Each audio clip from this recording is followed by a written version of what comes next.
Avec ce chapitre, nous abordons la notion de chaos déterministe, qui est une notion très emblématique des sciences de la complexité. C'est une notion qui était pressentie au début du XXe siècle par les physiciens et mathématiciens et qui ensuite a pris vraiment son essor à partir du milieu du XXe siècle lorsqu'on a pu utiliser l'ordinateur pour étudier ce phénomène.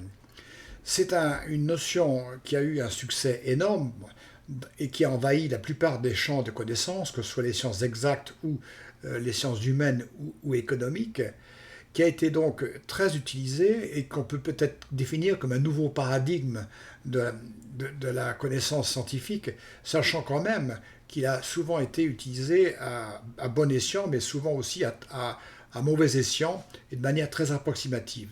Donc ce qui va suivre va nous permettre de préciser ce qu'est exactement le chaos déterministe et de préciser donc quel est cet oxymore magnifique qui marie la notion d'erratique, de non prévisible, de non contrôlable qu'est le chaos, avec des notions au contraire parfaitement rationnelles et déterministes, c'est le mot, prédictibles que c'est le déterminisme. Donc nous allons avancer dans le chaos déterministe en partant peut-être de Poincaré, qui est le père fondateur, et puis progressivement avec les expériences numériques.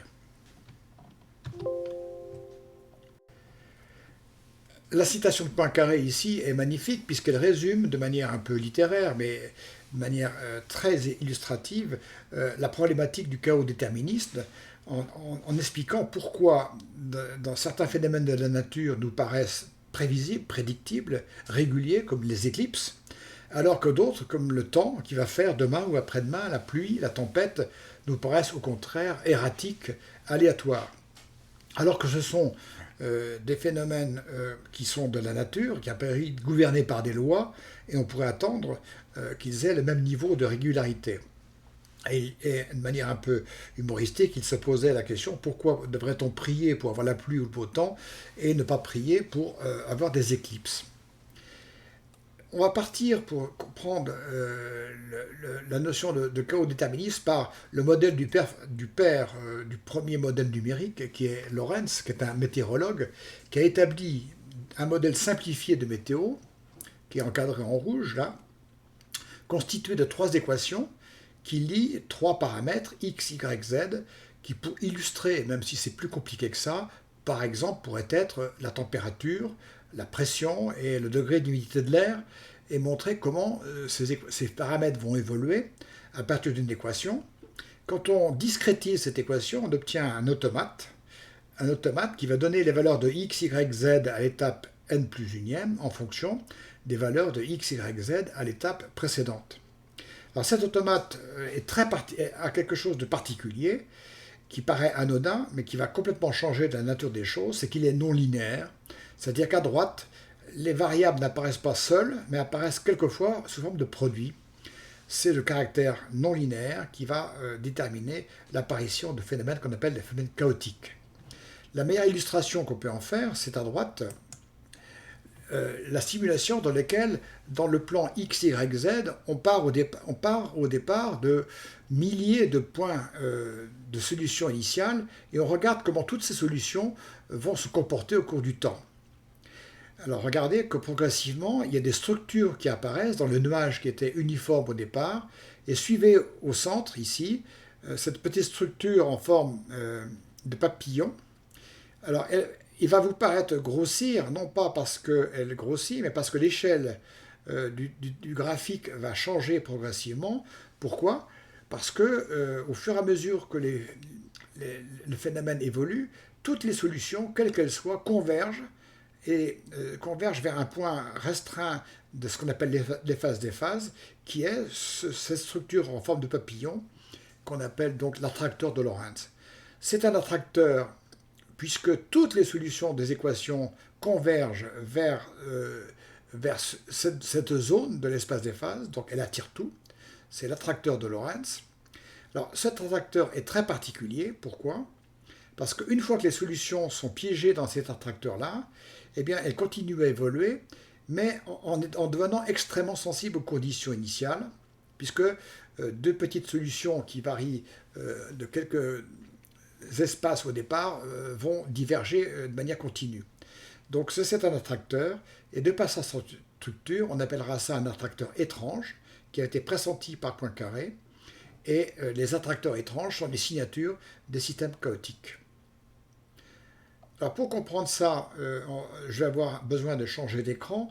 Je vais faire une simulation à partir du système du CNRS qui a de nombreuses illustrations de phénomènes chaotiques qui vont permettre de comprendre en quoi l'attracteur est étrange et pourquoi il y a une sensibilité chaotique initiale, puisque dans l'attracteur, dans le papillon qu'on a vu tout à l'heure, eh bien, on va suivre un ensemble de solutions et on va regarder comment ces solutions très proches au départ, comment elles vont évoluer au cours du temps.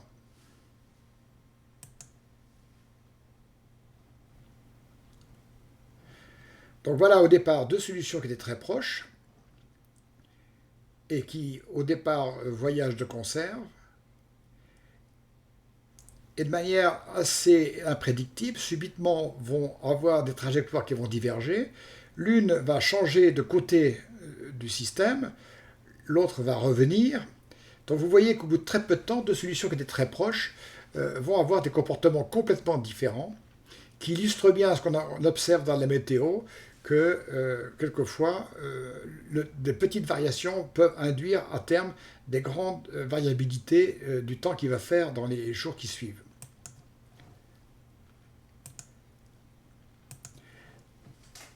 Alors, il a une structure fractale, c'est-à-dire qu'il a une invariance d'échelle, et cet objet est de dimension non entière, puisque dans l'attracteur, les trajectoires ne peuvent pas se couper, elles doivent s'éviter. Donc ici, au milieu, il y a un entrelac de trajectoires qui se croisent sans se couper, ce qui implique que la figure ne soit pas un plan, mais soit une figure de dimension supérieure à 2. En fait, on verrait que cette dimension n'est pas une surface, parce qu'il ne faut pas que les courbes se coupent, mais ce n'est pas un volume non plus. On verrait qu'il a une dimension fractale, notion que l'on verra dans un chapitre suivant. Le régime des équations, il n'est pas toujours chaotique, c'est aussi une des propriétés des systèmes chaotiques, c'est-à-dire qu'il y a des domaines où, selon la valeur des paramètres, les solutions apparaissent régulières, ordonnées, prédictibles, alors que dans d'autres situations, elles apparaissent extrêmement divergentes et très sensibles aux conditions initiales. Si on le voulait, on pourrait suivre donc dans l'animation qui est à droite ici, voir comment les solutions initialement proches au départ envahissent finalement tout l'attracteur à la fin. Cette divergence à partir de conditions initiales proches est une illustration de ce qu'on appelait l'effet papillon, qui est aussi un effet qui est devenu très célèbre, mais qu'on a quelquefois mal interprété. L'effet papillon, c'est pas pour dire que c'est un battement d'aile en Amazonie qui va déclencher un cyclone en Louisiane, par exemple, ou au Texas. En fait, ce que dit l'effet papillon, et ce que dit le chaos déterministe, c'est que de toute façon, il y aura des cyclones, il y aura des tornades. Et ce qui change, c'est à quel niveau elles vont apparaître et comment elles vont apparaître. Et ça peut être changé par une petite variation, par exemple un battement d'aile. Donc ce n'est pas le papillon qui déclenche la tornade, mais quelquefois des petites perturbations dans un endroit donné de l'atmosphère terrestre peut à terme modifier le timing, la façon dont ces phénomènes vont apparaître, bien qu'ils soient inéluctables. Redisons-le, chaos déterministe, il y a vraiment un attracteur, il y a une zone qui attire toutes les solutions, ce n'est pas le désordre absolu, mais une fois dans cet attracteur, c'est là que le phénomène devient sensible aux conditions initiales. Cet effet papillon est facile à démontrer en météorologie, puisque sur ce schéma-là, je montre la façon comment, au cours du temps, la ligne horizontale à droite, en bas, et en ordonnée, vous avez en verticale la puissance des calculs des ordinateurs de la météo, de Météo France, en échelle logarithmique, c'est-à-dire qu'à chaque fois qu'on saute un écran, une étape, on multiplie par 10 ou 100 ou 1000 la puissance. Eh bien, en fait, vous voyez qu'il y a une croissance exponentielle de la puissance des calculs, et malgré tout, malgré ça, le fait qu'on ait multiplié par peut-être 1 million la puissance de calcul, eh bien, la prédiction du temps au point de vue par la météo, a gagné quelques jours. On est peut-être actuellement dans l'état de prédire le temps au bout de 2 à 3 jours, 5 jours peut-être, mais guère au-delà. Si le phénomène n'avait pas été chaotique, eh bien, cette multiplication de la puissance de calcul permettrait de prévoir le temps de manière précise à l'échelle de l'année. Alors, dans la nature, il y a beaucoup de phénomènes qui sont purement chaotiques comme la météo, mais d'autres qui sont apparemment non chaotiques, mais qui sur le long terme pourraient le devenir. Alors, le magnifique exemple est celui d'un natif de Nantes, d'ailleurs, qui est Jacques Lascar, qui est un astronome et mathématicien, qui s'est posé la question de la stabilité du système solaire. Et il a montré que le système solaire, il est chaotique, faiblement chaotique, heureusement. Cela veut dire que le mouvement des planètes, qui nous paraît extrêmement régulier et prédictible actuellement, eh bien, devient imprédictible à l'échelle de 100 millions d'années. Par exemple, il peut montrer que, suite aux fluctuations des conditions initiales, eh bien, l'excentricité de l'ellipse pour l'orbite de Mercure peut osciller de manière assez erratique et sur de grandes importances et venir impacter, par exemple, les orbites de la Terre et de Vénus. Donc, à l'échelle du 100 millions d'années, eh bien, il pourrait y avoir des événements dans le système planétaire autour du Soleil qui conduiraient par exemple à des interactions proches entre planètes qui pourraient par exemple en éjecter une en dehors du système solaire. La même courbe apparaît pour Mars qui peut éventuellement interagir avec Saturne. Par contre, les planètes Neptune et Jupiter paraissent assez stabilisées. Donc, le système solaire, il est parfaitement prédictible à courte échéance, mais sur le très très long terme, eh bien, il peut devenir difficilement prédictible, donc il a une composante chaotique. Alors, le chaos, il apparaît dans ce qu'on appelle les automates, que j'ai illustrés. En haut, vous avez les automates classiques qu'on a étudiés dans les systèmes dynamiques, qui permettent de calculer xn plus 1 et xn plus 1 en fonction des données qui sont là, sachant que les équations sont linéaires. Dès qu'on introduit des non-linéarités dans le bouclage, il peut apparaître des conditions qui sont chaotiques. Eh bien, ceci apparaît même dans les plus simples des automates non linéaires, et on va prendre celui-ci, qui est vraiment le plus simple, et qui a été très étudié par le mathématicien Feigenbaum, dans lequel la seule contrainte, c'est qu'on introduit un bouclage avec le carré de la valeur précédente, et ce simple phénomène non linéaire va rendre le système chaotique. Donc la récurrence, ça consiste à avoir x au temps n plus 1 en fonction de x au temps n, déterminé par r xn fois 1 moins xn. C'est un modèle qui avait été établi dès 1840 pour la croissance des populations, qui disait en gros, à une génération n plus 1, le nombre d'individus est égal au nombre de la génération xn fois un taux de reproduction, un taux R, qu'on retrouve actuellement d'ailleurs dans la notion de propagation de la pandémie du coronavirus. Et puis, Verus avait introduit une limitation en disant que la croissance ne peut pas être infinie. Il faut que quelque part, lorsque les ressources deviennent rares, il faut que la population soit limitée. Donc, il avait introduit un facteur limitant qui donne la récurrence non linéaire que voici. Avec l'automate qui est ici. Alors, c'est un automate hyper simple. Et on va voir que malgré cela, eh bien, il va faire apparaître des phénomènes chaotiques. Un petit tableur Excel permet tout à fait de retrouver de manière très simple ce dont je vais vous parler. Alors prenons la récurrence. Quand R est de l'ordre de 2, ou plus petit, on s'aperçoit que partant de 0, la population croît pour atteindre un équilibre, à laquelle il ne bouge pas. C'est ce qu'on appelle un point fixe, c'est un attracteur fixe.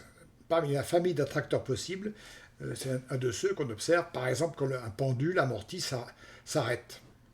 On va augmenter progressivement R, et si on met R égale 2,9, on va voir apparaître à nouveau le point fixe, mais après quelques oscillations autour, avant d'arriver à la situation du point fixe.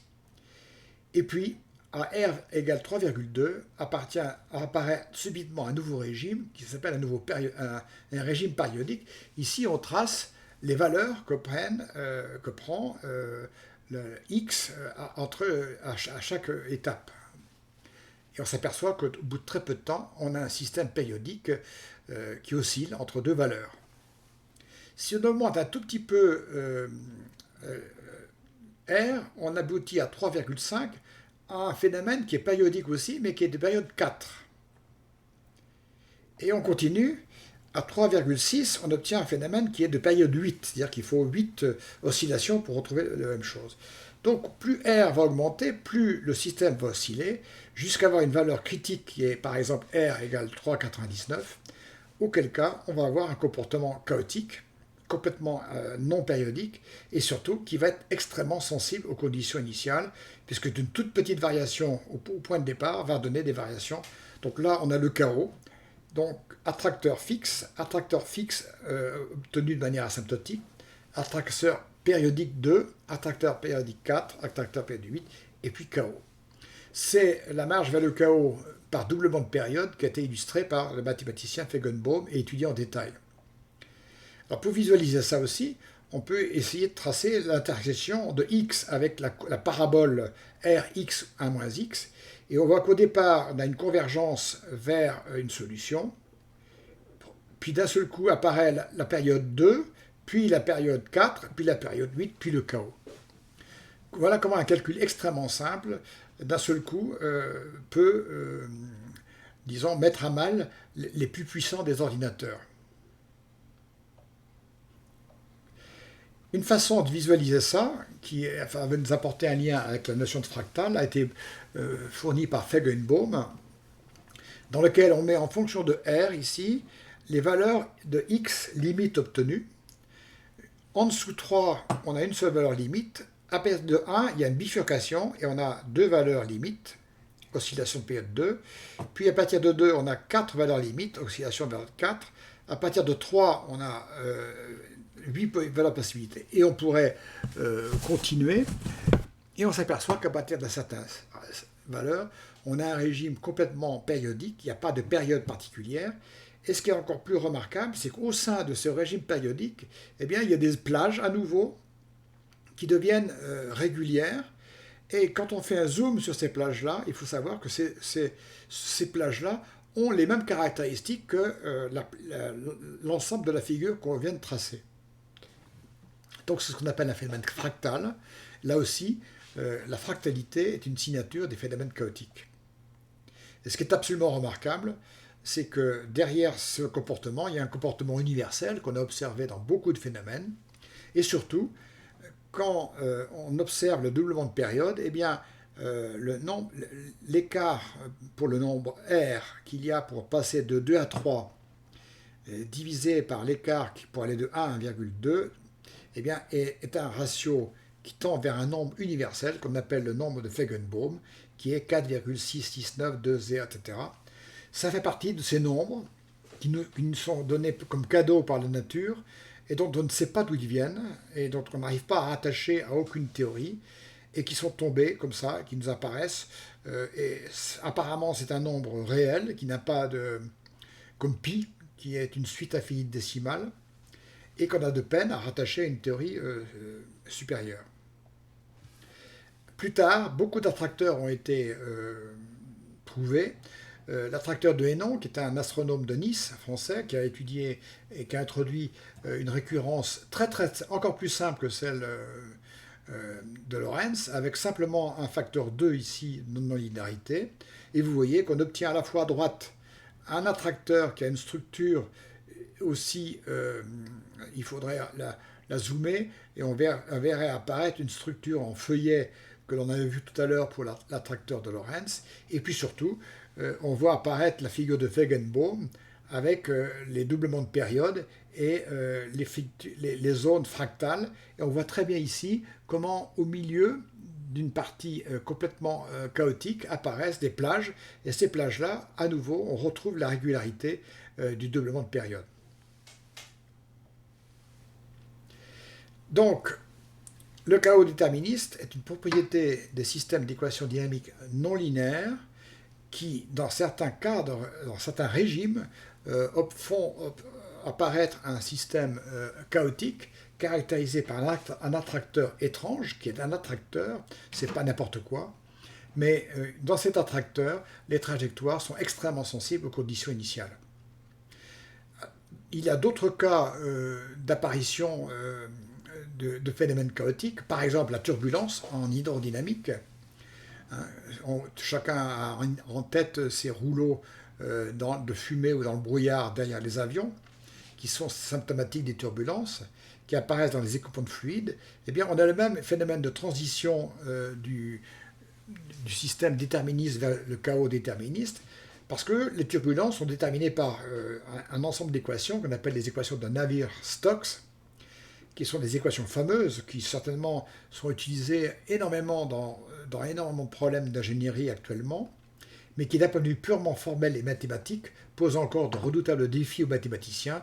Il y a toujours un prix de quelques millions de dollars qui est promis à quelqu'un qui résolvera, qui trouvera les propriétés et les solutions des équations de Navier-Stokes. Alors pour le moment, on a affaire à des solutions numériques ou des solutions approchées. Qu'est-ce que dit Navier-Stokes? L'équation de Navier-Stokes nous dit dans un fluide, de l'air, de l'eau, quand on regarde un élément du fluide, sa vitesse en un point donné et au temps donné, eh bien, les équations de Navier-Stokes vont nous donner comment cette vitesse va évoluer, comment elle évolue au cours du temps et comment elle évolue dans l'espace.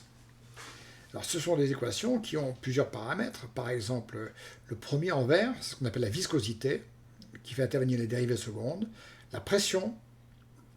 Là, vous avez en rouge l'inertie et puis éventuellement les forces extérieures qui peuvent agir. Vous voyez qu'en vert, on a bien un système linéaire puisqu'on a Vx à droite qui dépend de Vx ici. Alors que là, on a un phénomène qui est non linéaire puisque c'est le produit de Vx par dVx. Donc la non-linéarité est ici. Alors, on le sait depuis de nombreuses études, qu'il y a plusieurs régimes dans les solutions de Navier-Stokes. En particulier, si le terme d'inertie est petit, négligeable, c'est-à-dire que si on est à petite vitesse, si on fait écouler un fluide dans un tuyau à petite vitesse, le terme dominant va être le terme de viscosité, donc tout va être linéaire. À ce moment-là, on a un régime laminaire, c'est-à-dire les écoulements sont réguliers, prédictibles. Si on prend une petite particule du fluide ici et qu'on l'observe plus longtemps après, elle n'aura pas beaucoup dévié de la trajectoire par rapport à une qui était sa voisine. Par contre, lorsqu'on augmente les vitesses, il y a un certain facteur de Reynolds qui apparaît et l'inertie ne devient plus négligeable.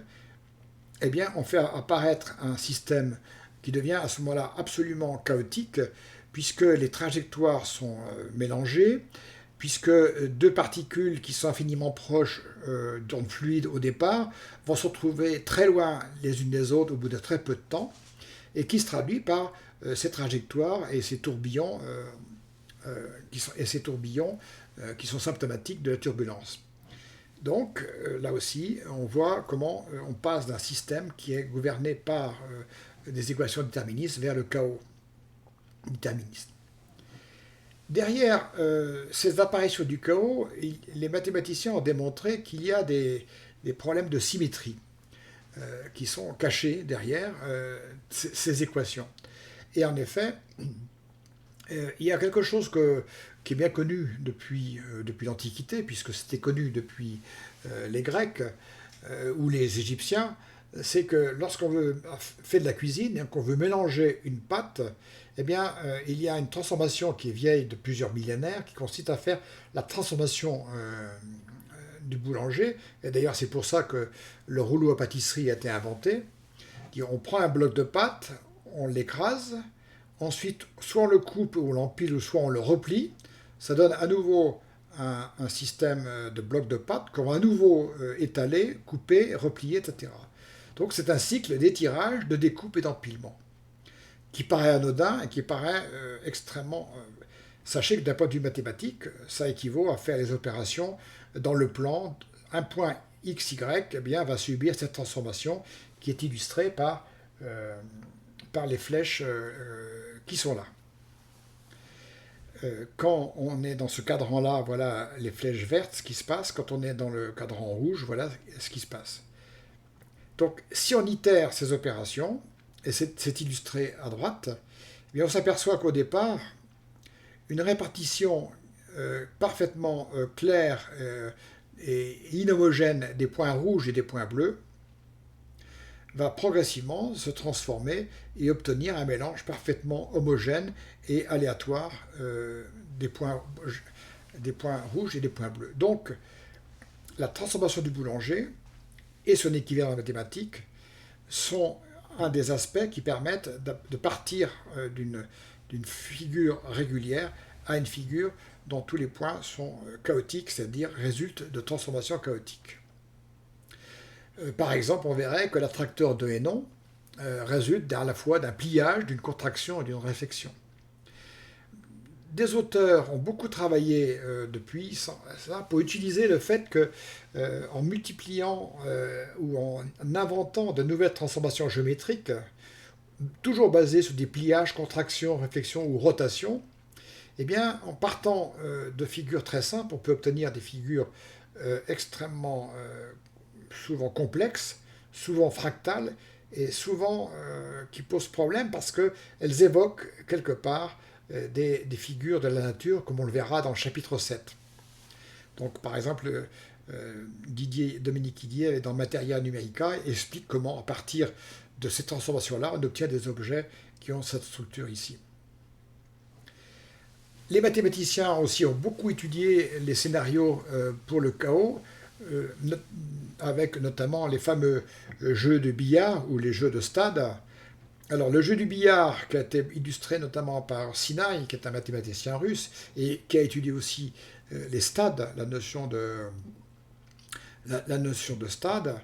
Et par exemple, à gauche, vous avez ici un ensemble de sphères réfléchissantes, et sur lequel, en jouant au billard, vous lancez une bille et vous regardez sur sa trajectoire. Eh bien, le fait que les courbes ici soient convexes, eh bien, va rendre la trajectoire parfaitement aléatoire. C'est-à-dire qu'au bout de très peu de temps, toute petite variation dans la trajectoire initiale va se traduire par des trajectoires complètement différentes dans le système. Sachant qu'on peut avoir des trajectoires périodiques, si on fait un choc parfaitement dans la symétrie, le système va bien être parfaitement périodique et bien on peut trouver des solutions périodiques d'ordre 2, d'ordre 4, et puis tout un ensemble de solutions chaotiques. Cet exemple-là est extrêmement important parce que illustre un aspect qui avait été un petit peu pas passé inaperçu, mais presque de Boltzmann. Lorsque Boltzmann avait élaboré sa théorie de l'entropie, et sa théorie de la cinétique des gaz, il avait imaginé que l'évolution du gaz résultait des collisions entre les molécules.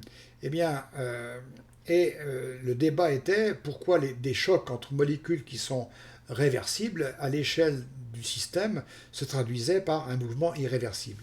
Eh bien, l'explication la plus plausible qu'on a ici, c'est le fait que quand des molécules effectuent des collisions, eh bien, elles ont très vite des trajectoires qui sont chaotiques, si bien qu'elles oublient complètement les conditions initiales de leur point de départ. Donc, le système, même s'il est concrètement déterministe, puisqu'on peut faire le calcul, est pratiquement... d'abord, il est chaotique et pratiquement irréversible, puisque partant d'une solution, on est incapable de remonter à la solution de départ. Donc, les diffusions chaotiques, notamment avec le rôle des symétries, sont des aspects importants pour comprendre pourquoi, dans beaucoup de phénomènes, alors que à l'échelle de l'infiniment petit, ces phénomènes-là sont déterministes et parfaitement réversibles, donnent lieu, sur les grandes échelles, à des phénomènes irréversibles.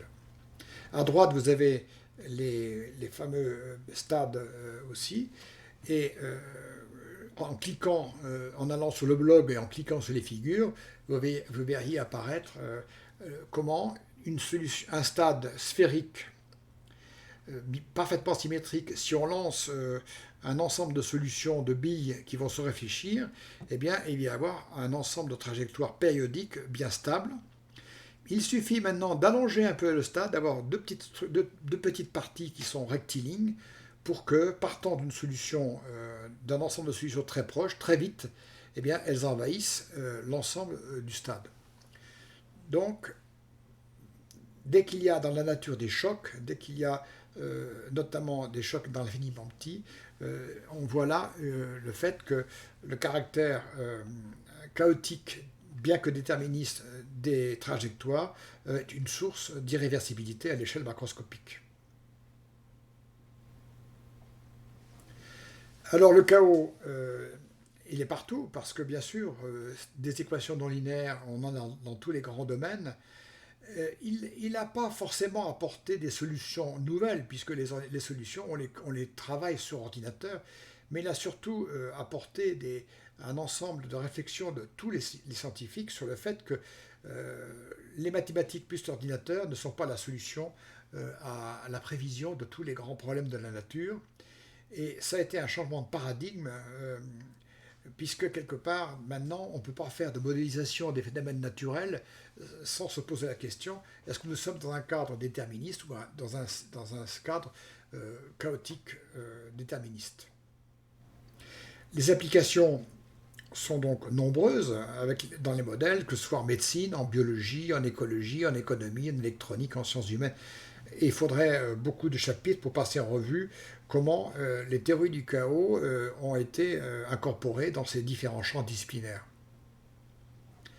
Voilà, nous arrivons au bout. À droite, vous avez un système qui est chaotique, qui a les mêmes conditions, de trois conditions initiales très proches, et voir comment, au bout de quelques oscillations, bien, les trois solutions très proches vont diverger, et le système va devenir complètement imprédictible. Voilà, le régime chaotique est parti, et nous avons les différentes solutions qui divergent. Le chaos déterministe, d'un point de vue histoire des sciences, met un peu fin à ce qu'on a appelé le rêve de Laplace, qu'on a caricaturé, mais qui revenait à imaginer que lorsqu'on aurait les grandes équations des phénomènes de la physique, et que si on avait la capacité de résoudre ces équations, on pourrait prédire l'ensemble des phénomènes, et comme disait Laplace, le passé et le futur seront aussi accessibles à nous que le présent. Et maintenant, on sait, avec le chaos déterministe, qu'on peut parfaitement comprendre un système, savoir parfaitement comprendre ses symétries, les équations qu'il gouverne, tout en étant incapable de prédire son évolution. Et donc une bonne définition pourrait être celle de Lorentz, qui dirait que quand on est dans un régime chaotique, si le présent détermine le futur, le présent approximatif ne détermine pas approximativement le futur. Or, comme le présent, on ne le connaît jamais parfaitement, on ne connaît jamais les grandeurs avec un millier de décimales, on en connaît avec 2 ou 3 décimales, donc on ne connaît le présent que toujours approximativement, donc on ne connaîtra toujours qu'approximativement le futur. On peut aller avec profit, aller sur le site chaosmath.org, qui est un excellent site illustrant la problématique du chaos déterministe. Voilà. Ce chapitre montre comment le chaos est né, comment il a été mis en évidence et comment il illustre un problème majeur de tout l'ensemble des sciences dites exactes de la nature qui mettent une limite au caractère prédictible de tous les phénomènes naturels. Et c'est un phénomène qui ne sera pas réductible ou réduit par la puissance des machines et la puissance de calcul des ordinateurs.